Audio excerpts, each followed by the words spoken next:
Goodland, Burlington, Colby, and online at nwksradio.net.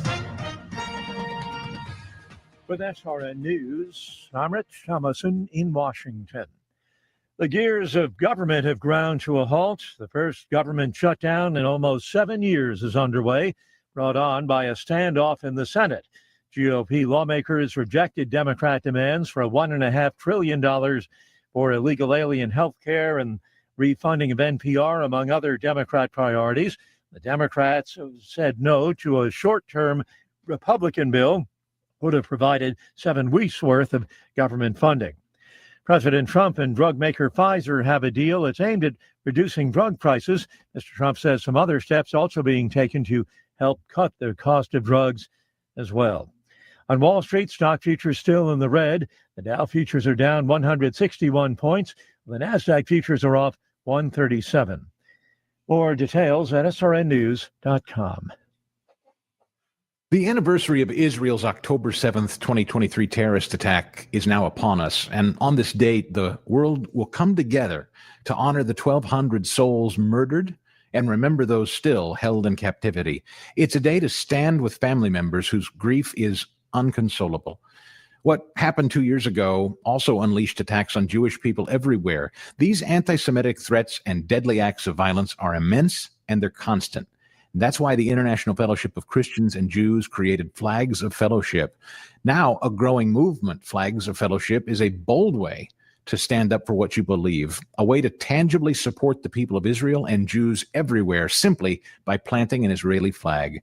You can join this historic movement by giving just $25 to help plant flags to support the fellowship's work of saving and rebuilding lives in Israel and wherever God's people are in need. To learn more, visit ifcj.org. That's ifcj.org. Shift your career into high gear with Hurl Chevrolet GMC in Goodland. They're hiring a service and parts advisor and a lube tech, and they want you on their team. You'll get competitive pay, full-time hours, health insurance, a 401k, and plenty more benefits, all while working with the crew that keeps the tri-state area moving. So don't idle. Apply today at Hurl Chevrolet GMC in Goodland. Your next career is waiting right there under the hood. If you're shopping for a banking institution, visit with Equity Bank of Hoxie, Grinnell, and Quinter, Kansas. The Equity Bank is heavily invested in local business and activities contributing in many ways back to their community. Their employees are involved with many organizations and area events. Plus, a lot of experience comes with that staff. You'll find valuable local assistance when you bank at the Equity Bank of Hoxie, Grinnell, Quinter, and other locations in Western Kansas. The Equity Bank, member FDIC.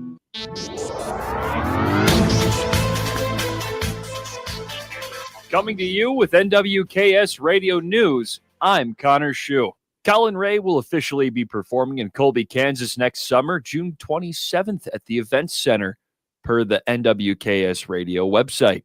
He's a well-decorated country artist earning 24 top 10 records and 16 number one hits, including 4 number one singles on the U.S. country charts with songs like My Kinda Girl and In This Life. So this one's a long ways away, but some exciting news on the music front and something to look forward to for next summer. Colby Housing Authority is hosting their twice-a-week game night Thursday at 7 this week. All are welcome to the Colby Housing Authority for that event, so go there if you're looking for something to do. For these stories and more area news, go to nwksradio.net for more.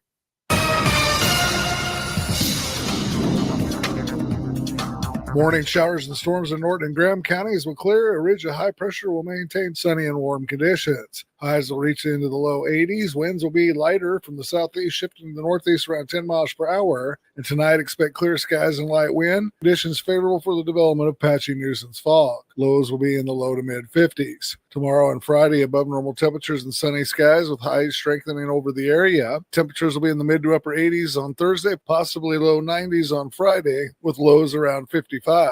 Gusty 30 to 40 mile an hour south winds will return, and fire weather concerns are possible in Colorado. Saturday and Sunday, a strong cold front will move through the area, leading to increased chances for scattered showers and storms. Temperatures will become cooler and more seasonal, with highs in the mid 60s to mid 70s and lows dropping in the lower to mid 40s. This meteorologist Chris Stromick in the NWKS Radio Weather Center. Looking for insurance that actually puts you first?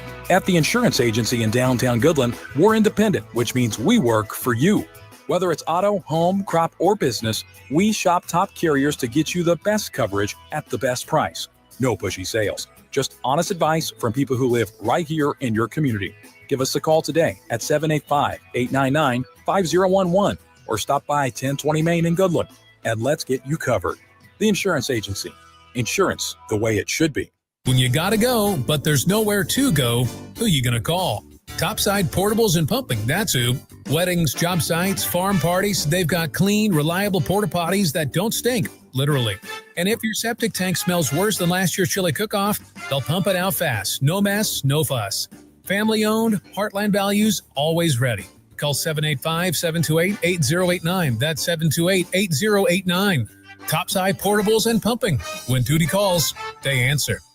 Are pests making your home or business uncomfortable? Call Pestaway in Goodland, Kansas, serving all of Northwest Kansas. They provide top-notch pest control services to keep your space safe and pest-free. From ants to rodents, termites to spiders, our expert team is here to help with effective, safe, and affordable pest control solutions. Don't wait. Call Pestaway today at 785-728-7166 for fast, reliable service. Your home or business deserves the best protection. Shift your career into high gear with Hurl Chevrolet GMC in Goodland. They're hiring a service and parts advisor and a lube tech, and they want you on their team. You'll get competitive pay, full-time hours, health insurance, a 401k, and plenty more benefits, all while working with the crew that keeps the tri-state area moving. So don't idle. Apply today at Hurl Chevrolet GMC in Goodland. Your next career is waiting right there under the hood.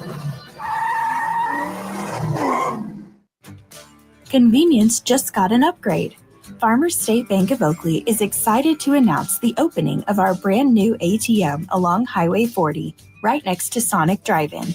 Whether you're grabbing a snack or on the go, you can quickly access your cash without the detour. It's banking made easy, right where you need it. Farmers State Bank of Oakley, member FDIC.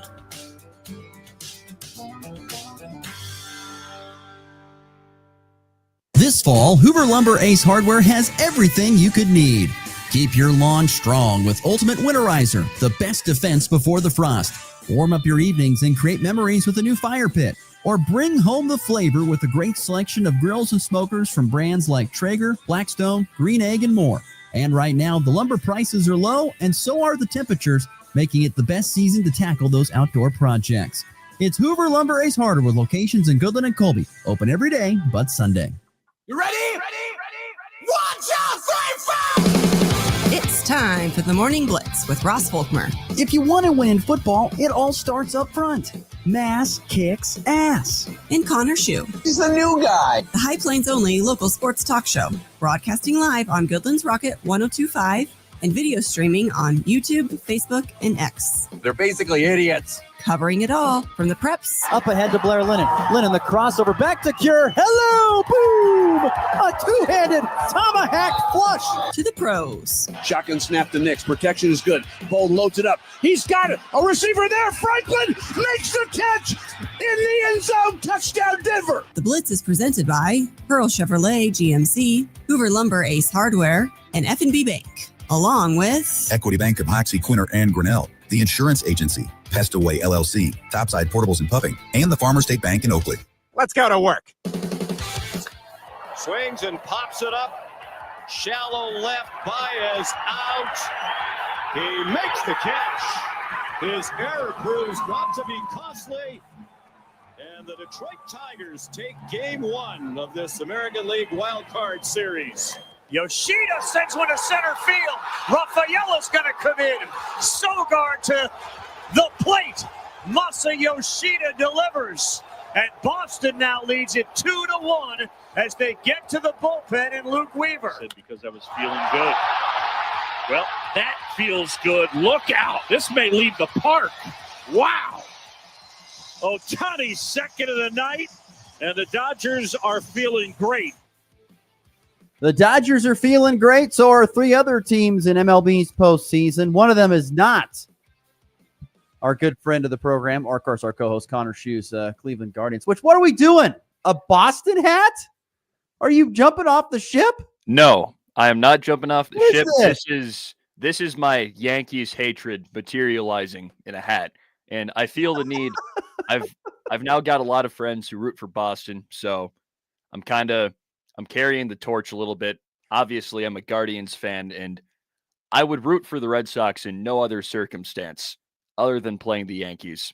So it's the only reason I have this thing. So Just the only reason. Just for that. Did you pick it up this summer while working in the Cape? I did, because I went to a Red Sox game, and I'm like, I might as well. They were playing the Rockies. When in Rome. I didn't have Rockies gear, so I'm like, I might as well get like a Red Sox hat or something, because I would have worn Rockies gear if not for, not having any, of course. Hard to find Colorado Rockies gear in the Northeast, I would guess. Yes. Hard to find Colorado Rockies gear in Nebraska and in Kansas, to be honest with you. It's not the best, not the easiest place to find stuff. But I was concerned. I thought, what? We're jumping ship on the Guardians already? Oh, no. Just one game. No, gotta make that clear that this is not a pro. Like, I love the Red Sox, but they do have a fun team. I got to be honest. I love Garrett Crochet. So, well, they had a nice come from behind win. Stat of the day. I always love to find ridiculous fun stats. I don't know about you, but this is the stat of the day that I came across. Speaking of the Red Sox, by the way, this has to do with them. So as soon as I pull this up. So the Yankees, were trailing in the bottom of the ninth. They had the bases loaded, right, in the bottom of the ninth of that game last night. The Yankees are the first team in MLB postseason history to have the bases loaded with nobody out in the bottom of the ninth and not score a run and lose the game. Stat of the day for you. That just makes me smile.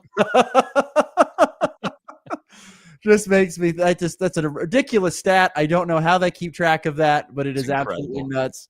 Yankees the first team to load the bases with nobody out and still lose the game in the bottom of the ninth inning. We'll get to more MLB baseball thoughts coming up in our segment 3 today. We're going to talk plenty of baseball on today's program. Our guest is our good friend Christian Saez from DNVR Rockies. We will talk about the MLB postseason, but we'll also talk about what is ahead for the offseason, which I think should be a very newsy one for the Colorado Rockies, as they should be trying to find new pieces to help themselves, one would think.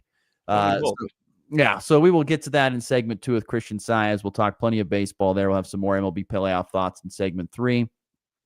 We will get to the College Football Power 5 here in just a matter of moments for week number 6. But I want to kick things off with our local sports update here in just a matter of moments. If you want to be part of the program, would love to hear from you on our social media, whether it's YouTube, Facebook, X, or, of course, the F&B Bank text line at 785-899-2222.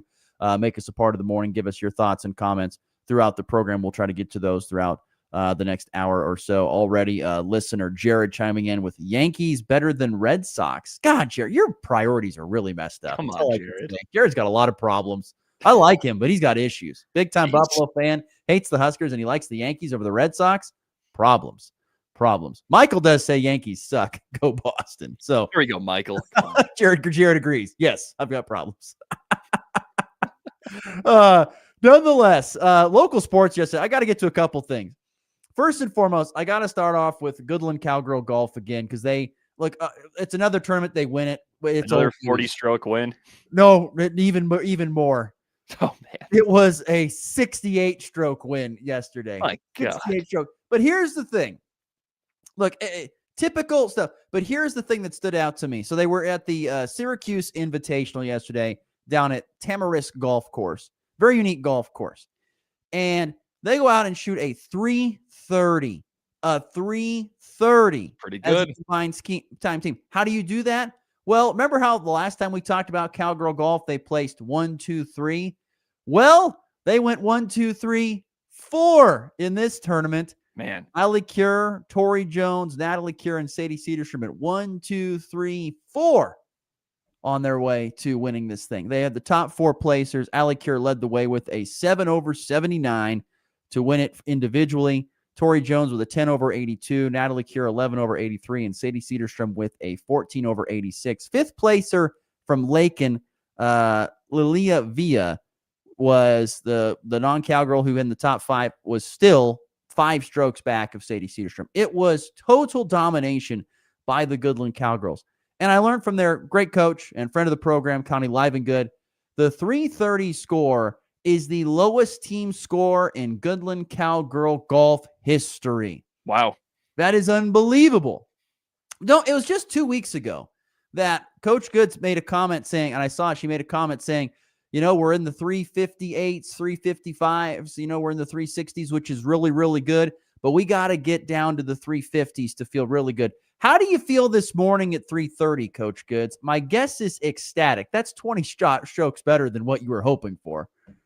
That's just ridiculous. They are absolutely opening up the throttle here as they get down the back end, as they kind of start the back end of the season. Postseason golf, I think, begins here in a couple weeks. And so they are hitting their stride. I couldn't believe when I saw that score, 330. I was floored by that. It's like, whoa. And I thought to myself, that's got to be some sort of record, right? Turns out it was. It was a record. So the Cowgirls with a 330. Cimarron finished in second with a 398. So a 68 stroke difference. Just completely whooping up on them. Rollins County, by the way, was also, they finished in 7th place, led by Tessa Bolin, who finished in 10th. She did earn a medal yesterday for the Lady Buffaloes. Otherwise, it was mostly schools from Southwest Kansas competing in the Syracuse Invitational.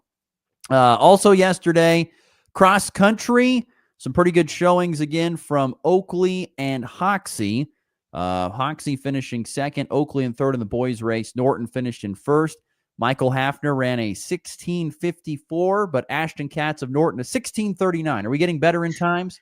It sounds like every time we do a little cross country recap, I think these times are getting lower and lower. Well, that's how it should be, right? We should be getting in better shape with practice. You better. It should be. If you're going the other direction, it's not good. And then on the girls' side, another good showing. Hoxie finishing in second. Golden Plains finishing in third. Elizabeth Weiner of Golden Plains with a 2016. Emma Collins of Norton was your champion with 1934. Those were your top 2 times at the Decatur Community Invitational for cross country yesterday. And then, of course, a little bit of volley. It was a lot of volleyball last night. A ton of volleyball action happening here inside the Max Jones Fieldhouse. An interesting quad. Goodland and Colby were both in action. They both went 2-1. Goodland earned wins over Ray, Wheatley Grinnell, but lost to Colby in 3 sets. There we go. Lady Eagles get it done. And then the Lady Eagles, after that win against Goodland, they beat Ray as well, but they lose to Wheatley Grinnell. So it was one of those weird deals where one team beat a team the other team lost to, kind of vice versa. It was. Hey, we'll take the win over Goodland. Yeah, so they get it done. Congratulations, Lady Eagles. Hands the Cowgirls just their 3rd loss of the season. Oakley remained perfect. A pair of wins. They remain unbeaten. I think they're 20-0 now. They swept Russell and Norton. Oakley is just rolling in volleyball. Quinter 2-0 last night in their own triangular wins over Logan Palco and Western Plains. Hoxie had a very eventful night. They were in Plainville. They played 3 matches, and they lost in 3 to Plainville and Smith Center, but beat Ellis in 3. So they went the distance in all 3 matches. And I think the thing that stung the most is that in the match they won, they dropped the first set, won the fight, they reverse swept, and then they were reverse swept in the other 2 matches. So not exactly how you want to. Yeah, you start hot, but then you drop off. Not great there. And then Shylin, who's having a really good season, they won both their matches against Rollins County and Golden Plains. Rollins County beat Golden Plains in the other match of the night. And then St. Francis was at St. Francis and Decatur Community were up in Southwest Nebraska. They went 1-1.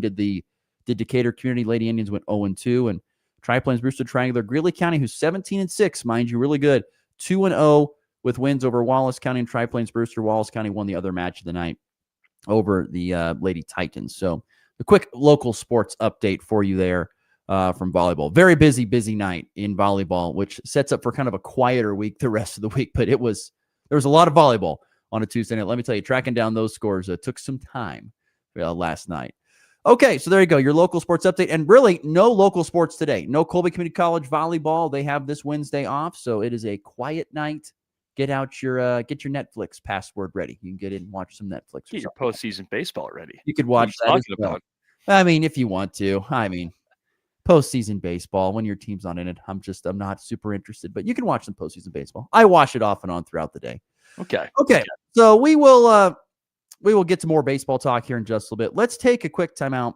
Or sorry, not a quick timeout. Let's move into our college football Power 5. What is it now? Week 6? Week 6. Week 6. All right, let's get to it.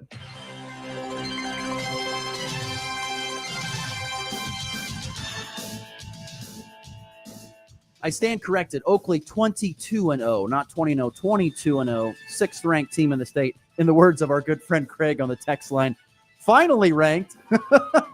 Finally ranked. It takes a while. It takes a while for Western Kansas teams to get the love in the rankings, that's for sure. All right, the college football Power 5. It's week number 6. I would say overall it's not an amazing slate, not like last week. Last week was an unbelievable slate of games, and actually it kind of lived up to the billing. Last week in week 5. There were some really, really good football games. Here in week number 6, it's not as awesome, but let's get rolling. Honorable mentions. What do you got for honorable mention game? In terms of honorable mentions, I mean, it was a little tough for me to come Right up from the with bottle one, and bottom of the barrel. Are you there? Yeah, I was taking a look at Boston College and Pitt, which is, I think it's a fun little ACC matchup. Teams that are kind of in the mid to lower tier, but Boston College has a good young quarterback, Dylan. I think it's Lonergan. I'm pretty sure that's how you pronounce it. Seems like he's pretty good. I think he's got 9 touchdowns, only 1 pick so far this year, and he might be one of the best quarterbacks they've had in a while. So a little duel between him and Eli Holstein, who's always been pretty solid for Pitt. I think that's going to make for some fun TV, a little high-scoring game. My honorable mention game, I'm going to the BTN afternoon slot game between Washington and Maryland. First and foremost, Washington coming off a very tough loss to Ohio State, where they scored just 2 field goals. Ohio State's defense and Matt Patricia are just on another planet, it seems like, at this point in time. Washington, though, despite only scoring 6 points, does have a very dynamic backfield. We talked about that last week on the show. Their quarterback is a dual threat guy. Their running back is one of the best in the Big Ten. They're really, really good. And they're looking to bounce back, but they're going to have to do it on the road. And that means traveling across the country, all the way from Seattle to, the DMV? Is that what they call it? The DMV, yes. Yeah, the DMV. They're going to have to go all the way there to take on Maryland, who, by the way, is 4-0. Mike Loxley said at Big Ten Football Media Days this summer, he said, last year, I lost the locker room. Well, apparently, he got it back, and he hasn't lost it yet. They're 4-0. They're playing very good. They have a young freshman quarterback, Washington. I think it's Marcus Washington. Malik Washington. He's really good.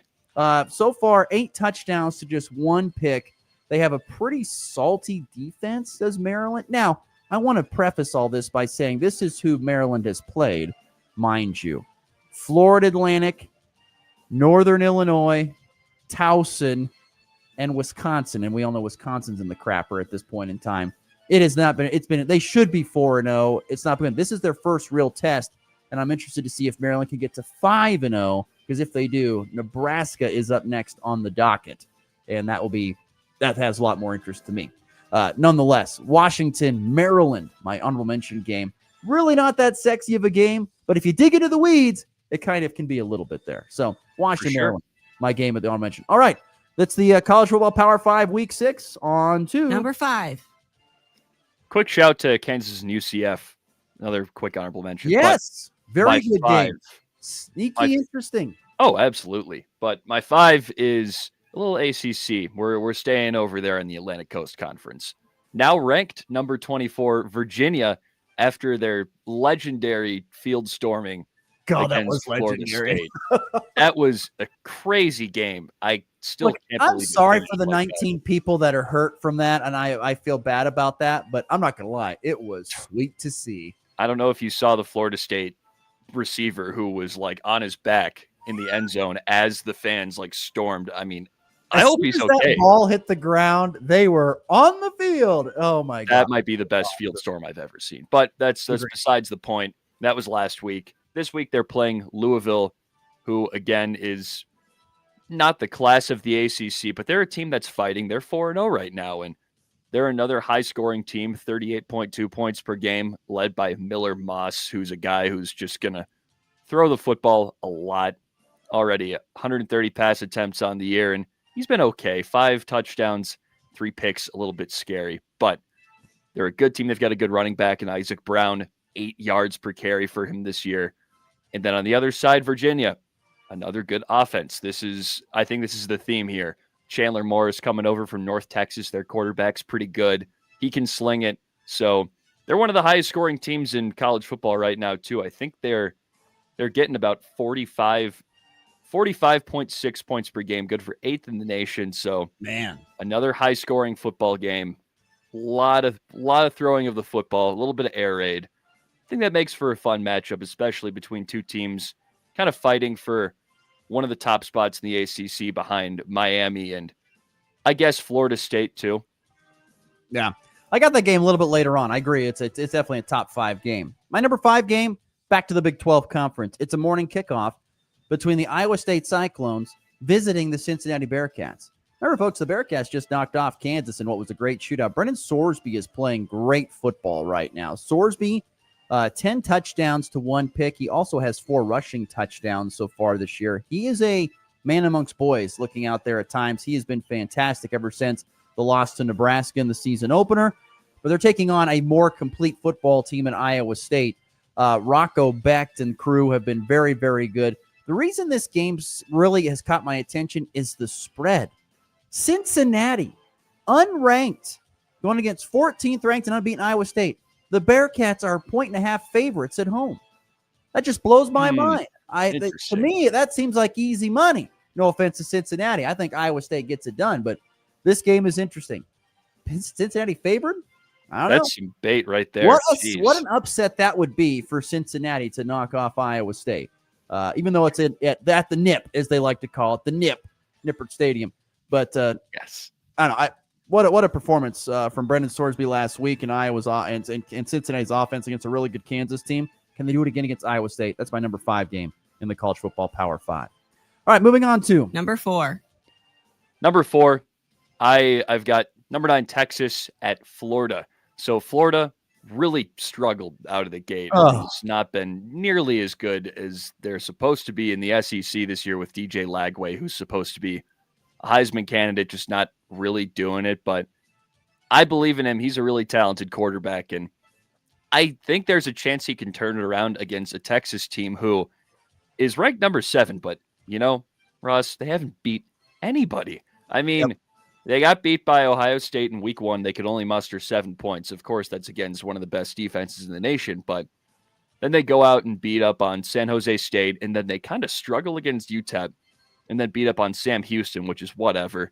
Sam Houston, I think, just joined D1, like A, FBS football. So they're still just trying to get their feet under them. And then on the Florida side, of course, I think everyone looks back to that loss against, of course, South Florida earlier this year, but they're 1-3 now, and it's just not looking great after a fairly close game against LSU, but Florida fans are hoping and praying that this game is a law, that Napier doesn't win, because if Napier beats Texas, all of a sudden it's like, oh my gosh, he won it. Oh, we can't get rid of him now. He gets some more job security. Yeah, more job security. Yeah, I think just the storyline of this one being like, I think if they lose this game, I mean, well, some are saying their season is probably already over, but if it already wasn't, a loss this Saturday would be the nail in the coffin. My number 4 game, as we got to pick up the pace, so we're getting to the bottom of the hour, but my number 4 game, Mississippi State, Texas A&M. Mississippi State is 4-1. Last year was a really tough year for Jeff Lebby and crew. The second year, though, things seems to be going in the right direction.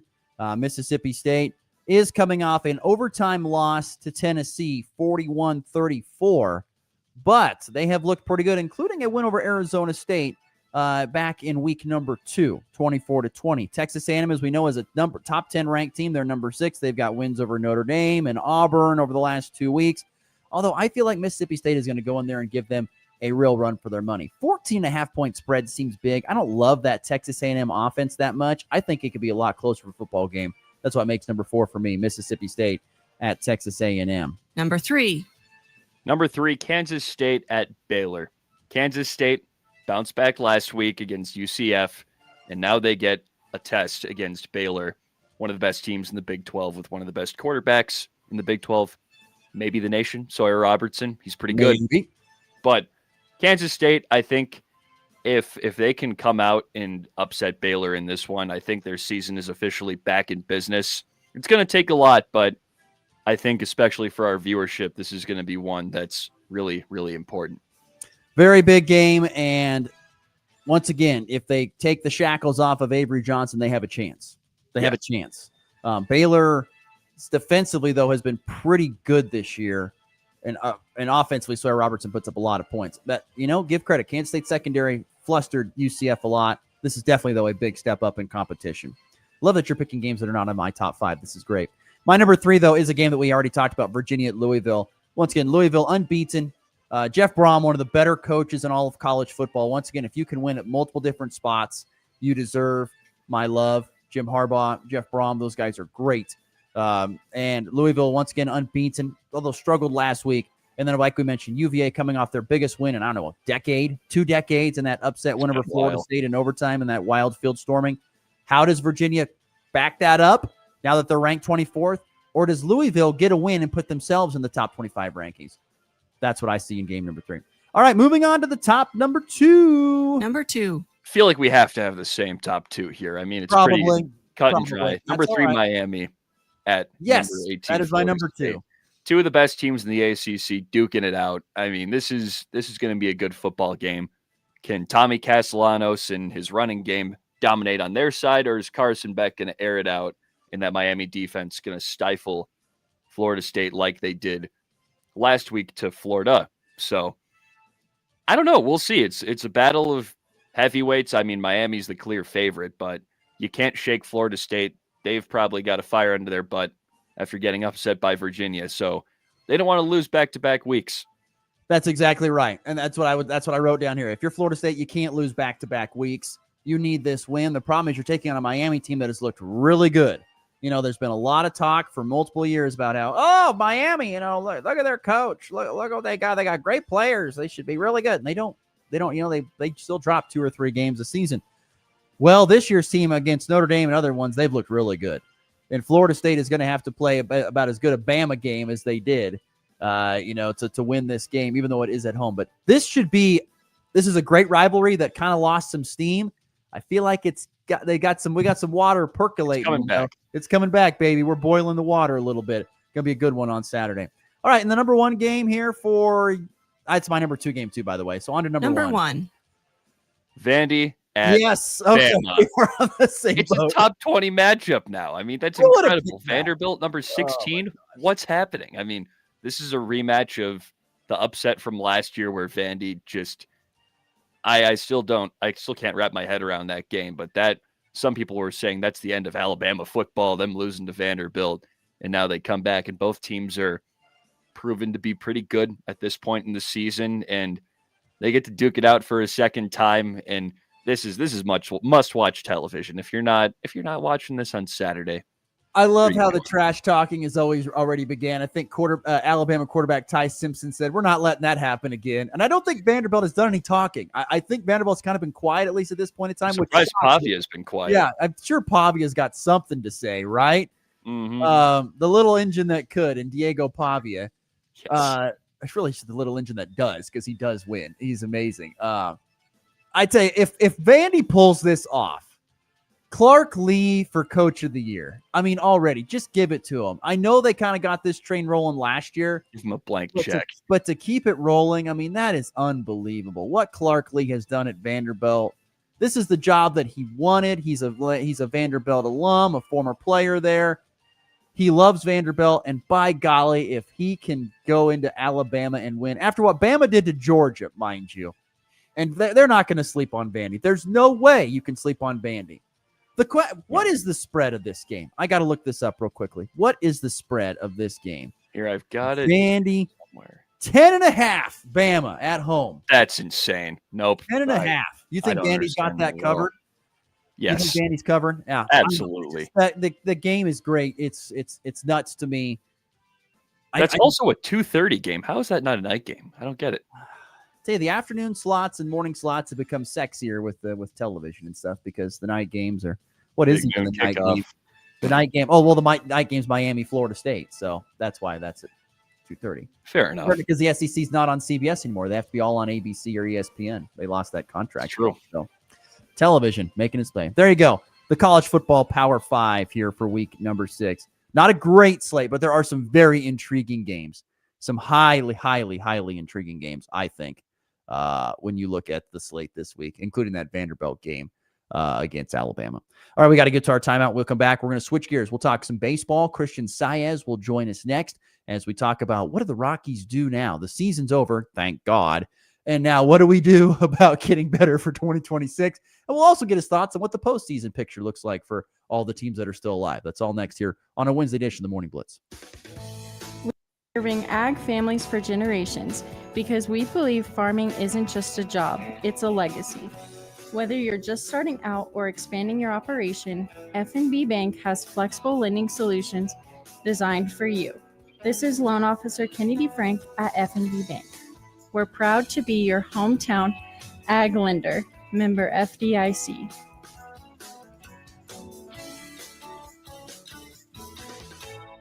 Looking for insurance that actually puts you first? At the insurance agency in downtown Goodland, we're independent, which means we work for you.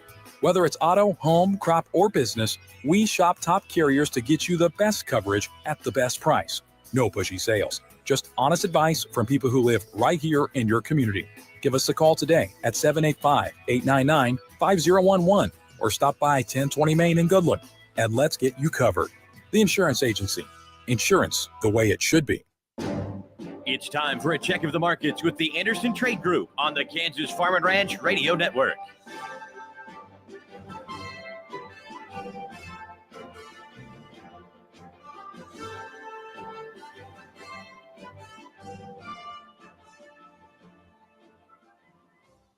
This is Austin Wright with C. Anderson's Trade Group in your morning market update. It is October 1st. These corn, 412 3/4. March 26 corn at 429. May 26 corn, 438 1/4.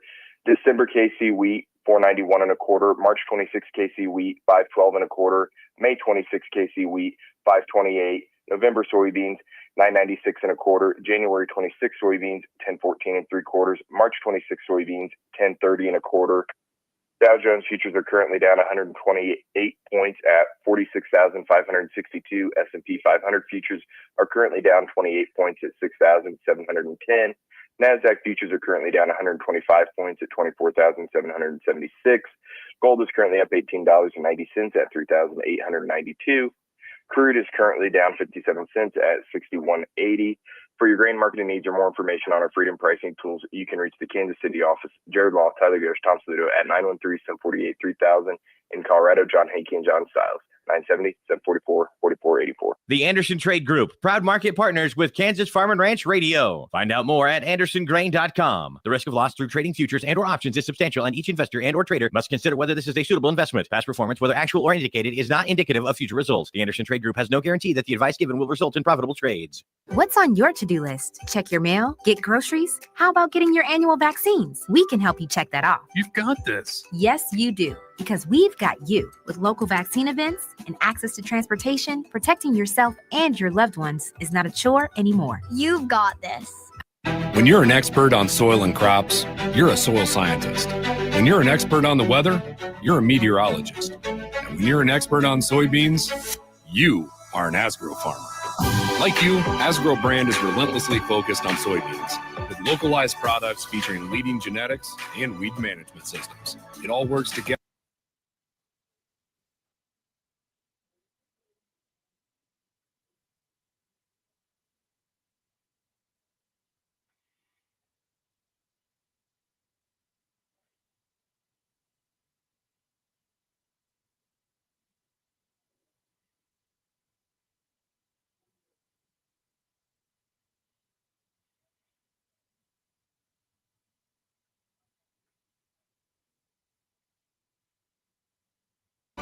Visit Asgrow.com. It's all about the beans. Read and follow pesticide label directions, grain marketing, and other stewardship practices.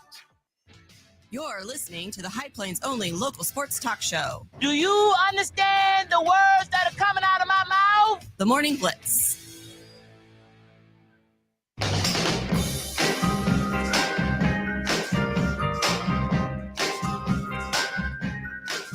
20 minutes to the top of the hour on a Wednesday program. It is October the 1st. I forgot to mention that. September in the books. We have moved into October. Still going to be a nice day today. Temperature is going to be in the 80s. Right now, 56 degrees outside the KKCI studios here in Goodland. All right, we welcome into the program our good friend from DNVR Rockies, Christian Saez, joins us on the phone. Christian, good morning. How are we doing today? I'm doing good, Ross. Appreciate you having me on. I got to say, it's been a handful of years without the Rockies in October, but we've got some good baseball playing over the last, yesterday and hopefully into the rest of this week. So it's a good time to be a baseball fan. Yes, it is. Absolutely. And we are going to get to more of that baseball talk for the teams that are around, but I want to put a bow finally on this Rockies baseball season. First and foremost, I don't know how you're still standing. I figured you would be in a drunken stupor after the season that you had to endure this year. So I guess now, how do you feel now that this season is over, even though it's been over for some time? It's funny you say that because you're right. I mean, it's been a long season. It's been very frustrating for most of the year for Rockies fans and the media alike. But I was actually just talking to one of my co-hosts the other day, and I was saying, it feels weird not having Rockies baseball on because it's almost like you got kind of accustomed to the pain, right? You knew every night there was going to be something there that you could watch, that you could get upset about, that you could talk about. And that was just kind of the reality for Rockies fans. It was a long year, but it's weird not having Rockies baseball. And it's also a little weird watching good baseball. And we saw a lot of that yesterday. So a bit of a mixed emotions right now. Christian, what's going on, man? I'm Connor, Ross's new co-host. What's up, Connor? How you doing? I'm doing good. So I've got a quick question for you about the Rockies. Put yourself in the GM, professional baseball operations seat, whatever, and you got to pick 3 guys to keep on this team that are not named Hunter Goodman. Who are you thinking about keeping around? It's a great question. I think you got to keep with 2 guys that, you kind of started out this season planning to build around. Brenton Doyle, center field, and Ezekiel Tovar at shortstop. Both of them had pretty off years, which, if we're being completely honest, everyone on the Rockies had an off year. But Doyle had moments when he wasn't dealing with injuries and some off-the-field stuff. He had moments where he was really, really good. His month of June was one of the best offensively in all of baseball. Obviously, we know what he can do defensively, so he's a huge piece. You got to have that center field locked down if you're the Rockies. And then Tovar, again, an off year for Tovar, but Tovar is 24 years old. I mean, he's first of all super young, and he still has the pieces of an all-star, in my opinion. He's the youngest Gold Glove shortstop in National League history last year, and when he's playing well offensively, he's got a good bat. So I think those 2 guys, aside from Hunter Goodman, are a start. And then you've got to go young with Chase Dollander. He had a weird year as well. It was his rookie season, so I can't put too much onto him. But we saw a lot of positive stuff from Chase Dollander this year, especially on the road. He had some really good road starts that got overlooked. He had a sub-4 ERA on the road. So I think, given how young he is, his rookie year, the stuff that he commands, a 100-mile-an-hour fastball with good off speed, I think he's got ability to grow and be a long-term piece in this hopefully growing Rockies rotation. Christian Saez, our guest here at DNVR Rockies. Christian, what do you do? I mean, where do you start? I mean, this year was so bad. And like you said, you focus on trying to keep maybe those couple of guys around, but you can't just I don't think you can just absolutely just say, well, goodbye to everybody else. So how do you go about trying to put this team in a better position to have success starting next season? Well, it starts with the organization. And I got to say, we're less than 48 hours into the business week or we're about 48 hours into the business week of following the end of the season for the Rockies. And the Rockies, organizationally and ownership-wise, have not announced any changes. And we all knew coming into this offseason for the Rockies, things needed to change. When you are arguably one of the worst, if not the worst, Major League Baseball team in the history of baseball, you can't keep doing things the way that you've been doing. And so we expect a front office overhaul. You obviously, there's the question marks about what the managerial position looks like. It does Warren Schaefer, the interim manager, keep his job as the long-term manager, or does it turn over to someone else? But it's been radio silence for the Rockies. And I don't know if you've seen some of the other news coming out of the teams that have been eliminated in baseball. The Giants are making moves right now. The Cardinals just announced their president of baseball operations. Like, this is a busy time, and baseball moves very quickly. And so the fact that we haven't heard anything publicly from the Rockies within the first 48 hours of their official offseason is a little concerning to me, if I'm being completely honest, because I just think you've had an entire season to get a plan in place to approach this offseason. And here we are, like I said, on Wednesday, and it's still radio silence. So I think the first thing that has to get taken care of is get your organizational foundation in line, get the front office figured out, get your manager figured out, and then you can start to get your long-term plan from a player perspective. But Christian, why would you do anything? They're still drawing over 35, 40,000 fans to a horrible baseball team every single night. I mean, why would you change anything what you're doing? You're making all kinds of money if you're the Montforts. Well, it's funny because there's two sides to that as well. Yes, you're making money attendance-wise, but also you have to keep in mind here in about a year and a half, there is possibly a looming lockout that's coming on our horizon. And so I've heard rumors that the Rockies might be a little hesitant to kind of flip the table upside down right before a possible lockout. But to both of those things, I'll approach the lockout first. If there's going to be a lockout in 2027, I think it's even more important to be aggressive and get your foundation set, at least from a front office standpoint now, so that all of the unknowns and the variables that come with a lockout, you can have all of those things taken into consideration ahead of time, so you're not scrambling after the lockout ends. So that's that part of it. The attendance side of things, I've heard tossed out a lot too, and I get it. The Rockies are always going to fill up Coors Field because it's the best bar in Denver, and you've got tons of transplant fans that want to come watch their teams play. But the reality is the Rockies are actually still losing money hand over fist, because when the Rockies lost their TV deal a couple of years ago, that took about $50 million per year off of their payroll. And on top of that, they're a bad baseball team, so they're making no money when it comes to media. And yes, you're making up some of that from the attendance, but the Rockies financially are still in a tough spot. They're cutting payroll. I think the ownership knows they need to make some changes. They got to get back to being relevant again. And it's just whether or not they want to really take the risks of investing in that is yet to be determined. The lockout was a really interesting point. How likely do you think that's going to happen? You know, I'm feeling like there's a good possibility that it happens, just because it's really, you know, the ownership and Major League Baseball organizationally, and then the Players Association are really between a rock and a hard place. I mean, the Players Association, on one hand, I don't think they're ever going to budge when it comes to salary caps and salary floors and anything like that, because you've got players in Juan Soto and Shohei Ohtani making $700 million contracts, and that money is getting spread out between agents and, you know, all these different avenues within Major League Baseball and the player side of things. And I just don't think that the Players Association is going to allow that to change. But on the other hand, you know, Rob Manfred and also I should say Dick Monfort, who's been very outspoken about this, are advocating heavily for a salary cap, maybe a salary floor. So I do think there's going to be some sort of lockout, whether it lasts an entire year or whether it's just a delay. But I do think there's a good chance we see a very strange 2027 season. Christian Saya is our guest, DNVR Rockies. One more on the Rockies real quickly here, Christian. I mean, of the last, let's say, month, 3 weeks to a month, was there anything that you saw with the guys that they brought up or brought in that you're like, you know what, we need to see more about that in 2026?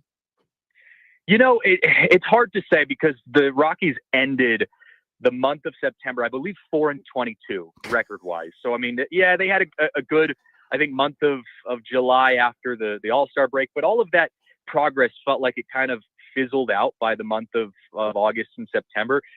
But I think if there was one guy that kind of had me, you know, a little curious to see what he becomes in 2026, Blaine Crim, who was a name that I never expected to say. I didn't even know he existed coming into this season, and the Rockies picked him up from the Texas Rangers, and he got to Colorado and showed some good stuff. I think he homered in his first 4 games, if I remember correctly, or at least 4 played games. So he's got good power. I'm a little concerned he might be another Michael Toglia, high strikeout rate, with some sneaky power. But he's got me curious about what he looks like in 2026. So, I'm trying to stay optimistic, Ross. It's not going to be the Rockies are not going to be world beaters by any means overnight. It's going to be a long, long stretch before the Rockies can become relevant again. But I do think that in general this offseason, it has to start organizationally before we even think about players. And that's what I'm still waiting to see from the Rockies. I'll give my co-host credit. He had he posed the question to me a couple days ago about Mickey Moniak. Is that a guy that you sell high because he had an okay season here? I mean, are there pieces like that you could try and get some younger, hopefully some better prospects for? What are your thoughts on situations like that? It's interesting because I'm actually kind of indifferent on the Moniak situation. On one hand, he's not a very old guy. He's not in his 30s by any means. So he could still be a piece of this Rockies future if the Rockies decide to make him that. But like you said, you look at the Rockies right now and you're like, hey, even with Mickey Moniak playing well, they were still one of the worst teams in the history of baseball. So theoretically, you try to go get as much value as you can from a guy like that. But either way, I do think what we're going to see is I think the Rockies are going to hold on to Mickey Moniak as kind of that stable, almost veteran presence in a way. And I think they're going to use him as a selling piece developmentally where they're not going to pick up any big free agents in the offseason because no one wants to come play in Colorado unless they're paying an insane amount of money to bring players in. So the Rockies are going to base their future off of bringing in guys like Moniak, guys like Jimmy Herget in the bullpen, who kind of fizzled out in other places. And the Rockies bring them in here and say, hey, we'll get you to where you need to be. We'll develop you into the player that you can be. And I think Moniak, Jimmy Herget, those two guys are going to be big selling points for the Rockies to go sign a couple of those tossed aside players in this offseason to just hope that they revive their careers in 2026 and beyond. Christian Saia is our guest. Okay, Christian, let's transition for our last couple of minutes here talking about the postseason that is. What did you think of last night's games, and how do you think this postseason kind of plays out here over these first couple of days? Ross, Connor, I'm reminded of every time I watch the postseason, a new year comes around and I'm watching October baseball, I'm reminded of how important pitching is when it comes to being a good postseason team. I mean, every single one of these teams has Max Fried, Pivetta, Skubal. I mean, every single team, even the Reds who got smacked up yesterday. Hunter Green is not a bad pitcher by any means. He just happened to face a juggernaut Dodgers on maybe an off night for him. But every single one of these teams has such good pitching, and it doesn't matter how good your offense is. I mean, theoretically, you make it to the postseason, you should have some bangers in the lineup, but it really is all about pitching, and I'm reminded of that every time I watch the postseason. So it was fun to get to watch some good baseball, and I've been very, very excited for the matchups that we get to see, the Yankees and the Red Sox. We might get to see a Padres-Dodgers at some point. I'm still riding for my I grew up in Seattle, so I'm riding for my Mariners once they start playing on Thursday. It's going to be a good postseason. Yeah, exactly. Oh, that's fantastic. Yeah, I know. How could you not pull for the big dumper and the boys from the Northwest? I don't know how you could. Well, I was actually in Seattle when the Rockies were there about a week ago when they wrapped up their season, and I got to see Cal Raleigh hit his 59th and 60th home run against the Rockies. Sweet. The Rockies have a tendency to gift other teams history. They gave Mike Trout his 400th home run, then they give Cal Raleigh his 60th home run. But that was an incredible season, and I almost say the Mariners are like the Rockies of the West Coast, right? They have only been to one postseason since 2021. Ownership has just been kind of indifferent about the organization, and they've had good pieces, over the last few years, Felix Hernandez, but they just have never been able to get there. And it feels like for the first time in truly decades, the Mariners could be a World Series team. I could also see them getting bounced in the first round, but I think they have the pieces to make it to the World Series and possibly win this thing. So I'm riding with the Mariners. I think they've got a good team. You got my vote, buddy. You got my vote. I'm pulling for the big dumper. Christian Saez, DNVR Rockies. Christian, thank you so much. Great insight. We'll catch up again soon, all right? All right. Appreciate it, guys. Once again, great stuff there from Christian Saez, DNVR Rockies. Fantastic guest with great info there, not only about the Rockies, but Major League Baseball's postseason. All right, we're going to get to our final break, come back and wrap it up with some more final thoughts on yesterday's action, what we expect to see today, as it could be possibly sweeps, and we could be moving on out of the wild card round. We'll get to that all next here on the Morning Blitz. When fraud strikes, every second counts. At FNB Bank, we take your security seriously. Our local team monitors for suspicious activity and responds fast, so small issues don't turn into bigger problems. I'm Jessica Von Little at FNB Bank. We are your first line of defense, protecting you, your money, and your peace of mind. FNB Bank, local, trusted, here for you. Member FDIC. When looking for the highest standard of HVAC service and care, turn to Plains Heating and Air Conditioning, your local Lennox Premier dealer. Their Premier dealer status means you are certain to be working with a company who has the highest level of training, professionalism, and customer satisfaction. Right now, get up to $1,800 in rebates, or qualified buyers make no payments and incur no interest for 12 months when financing a new Lennox system. Plus, receive up to $2,600 in federal tax credits. PlainsHeating.com. Conditions apply. See dealer for details. This fall, Hoover Lumber Ace Hardware has everything you could need. Keep your lawn strong with Ultimate Winterizer, the best defense before the frost. Warm up your evenings and create memories with a new fire pit. Or bring home the flavor with a great selection of grills and smokers from brands like Traeger, Blackstone, Green Egg, and more. And right now, the lumber prices are low, and so are the temperatures, making it the best season to tackle those outdoor projects. It's Hoover Lumber Ace Hardware with locations in Goodland and Colby. Open every day but Sunday. Get ready, hunters. This year's Hunt for Habitat brings you more than just exclusive land access and world-class pheasant hunting. Get your tickets today to enjoy a live performance by singer-songwriter Chancey Williams at the Price Convention Center in Goodland, Kansas. It's all part of the second annual John Leo Hayden Hunt for Habitat, November 7th through the 9th. Brought to you by 24/7 Travel Store, Hayden Outdoors Real Estate, Outdoor Bank, and Golden Waves Grain. Learn more and reserve your spot today at huntforhabitat.com. Miss the weekend action? Yes, you caught me. No worries. We've got all the highlights and lowlights covered. Hey, okay, well, catch me up. This is the Morning Blitz with Russ Volkmer. All right, just a couple minutes left to go on the program today. Thanks again to Christian Saez. Fantastic stuff from him. He's a phenomenal guest. Major League Baseball postseason, as we kind of got to it. Dodgers win last night. They slugged 5 home runs in a beating of the Reds. Ohtani, I tell you, I don't know why they even pitched to Ohtani. Every time he hits, it's gone. Why do we throw to this guy? Just intentionally walk him 4 times. I mean, I guess it's because what's around him. You really don't want to get to either Freddie Freeman or whoever else is behind him, Teoscar Hernandez. I mean, that's what happens when you got a loaded lineup like the Dodgers do. Yeah, Teo had 2 too. Yeah, geez. So, yeah, crazy night last night. That was the late game. A pitcher's duel. How about the pitching performances of Scooball? I know it was against your Guardians, but I mean, 14 strikeouts is ridiculous. And then I think it was Garrett Crochet for the Red Sox. Didn't he have 11? He had 11 Ks, and he threw like 120 pitches. They let him go, I think, 7 2/3. I caught the end of that game and the end of his outing, and I think his last strikeout was the last out. He was still throwing 100 right in the corner and caught the guy looking on a 3-2 count. It was ridiculous. I mean, he's nasty. Yeah. And the Cubbies get a win as well. They beat the Padres, a couple of homers from what has been kind of a sleepy offense here through the month of September. Woke up at the right time.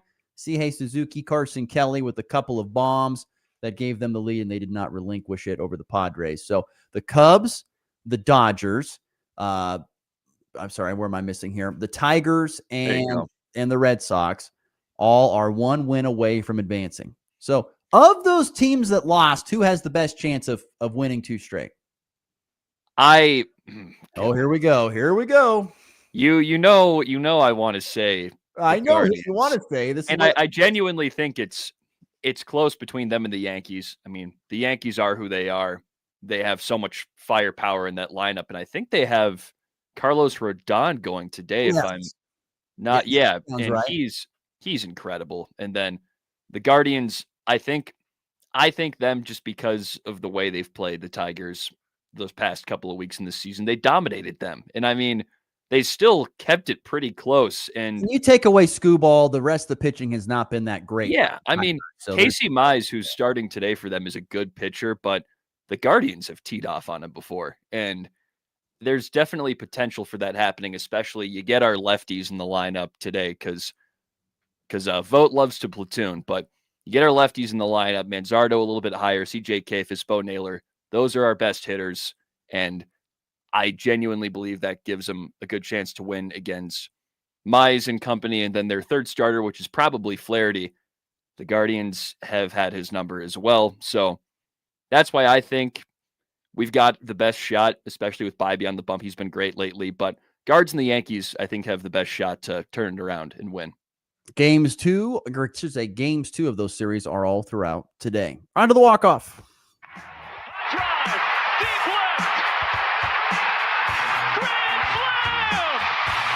And back lifts his ball deep to right. How about a walk-off Brady? Thomas to the 10. Difference going on in New England. They win it on the first play of overtime. Mahomes swings it. It's there. Hardman. Jackpot. Kansas City. I want to talk quarterbacks in the walk-off because ESPN released their power ranking every Power 4 quarterback through 1 month of the season. We'll start at the bottom. Avery Johnson coming in at 47 for Kansas State, just ahead of Maryland's Malik Washington and below Houston's Connor Wegman. Ahead of Malik Washington? Ahead of Malik Washington. I'm serious. Yeah, I don't know. How about this? Arch Manning coming in at 41. Below Colorado's Caden Slater. Or Salter. I keep on saying Slater. Caden Salter, the quarterback for Colorado. You got to roll up a little bit higher. There's Nebraska's Dylan Raiola at number 25, just behind Iowa State's Rocco Becht. That's fair. And even gets funnier. Number 10, Jalen Daniels, cracking the top 10. JD is up there, joining the likes of Damon Williams at Washington, Ty Simpson at Bama, CJ Carr of Notre Dame, Brennan Sorsby, number 6 for Cincinnati, Dante Moore, Fernando Mendoza, Trinidad Chambliss, Diego Pavia, and Jaden Maeva. Going backwards 5 through 1. So that's Chambliss. Awesome. Chambliss, the Division II transfer from Ferris State. That's so cool. Oh, it's a great story. Love those guys. Love the guys who move up and have great success. I think it's awesome to see. Also, quarterback breaking news this morning. The Browns have a new starting quarterback. Yes, we do. Come on. Dylan Gabriel is going to get the call. How do you feel? Is that the right move? Yes. Flacco, he can't move anymore. I mean, if watching these 4 Browns games, he's been anemic in the pocket. I mean, he's the most statue of statue you're gonna get. He's statuesque. Yes. And he doesn't have the arm he used to have either. And that was what was really the selling point with him. But he's just lost all the ability he's had to really be a great quarterback or even a good one. So I think it's about time you give a guy who's a little bit more mobile and Dylan Gabriel a chance to kind of, I guess, negate the woes of the offensive line. And he's a good throw. He's a solid thrower on the run. He can manage a game. I want to see what he looks like. I'm excited. See you tomorrow on the Blitz. Classic rock plays here. This is Rocket